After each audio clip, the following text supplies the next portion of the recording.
నమస్కారం. శ్రీకృష్ణునికి అర్జునుడు దగ్గరి బంధువా లేక దుర్యోధనుడు దగ్గరి బంధువా అంటే గనక దుర్యోధనుడే దగ్గరి బంధువు. అది ఎలాగంటే శ్రీకృష్ణుని యొక్క దత్తతకు పోయినటువంటి మేనత్త పృథ, ఆమె కుంతి, ఆమె కొడుకు అర్జునుడు. అంటే మేనత్త కొడుకు బావ అవుతాడు శ్రీకృష్ణునికి అర్జునుడు. కానీ దుర్యోధనుని కుమార్తెను శ్రీకృష్ణుని స్వంత కొడుకు సాంబుడు వివాహం చేసుకున్నాడు. కాబట్టి బంధుత్వం పరంగా చూసినప్పుడు శ్రీకృష్ణునికి దుర్యోధనుడే దగ్గరి బంధువు అవుతాడు. వాస్తవానికి దుర్యోధనుడు తన కుమార్తెను తన స్నేహితుడైనటువంటి కర్ణుని కుమారునికిచ్చి వివాహం చేద్దామనుకుంటాడు.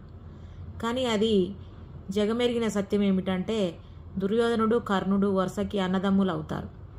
కాబట్టి అది తొలగిపోయి శ్రీకృష్ణుని కుమారుణ్ణి దుర్యోధనుని కుమార్తె వివాహం చేసుకుంది.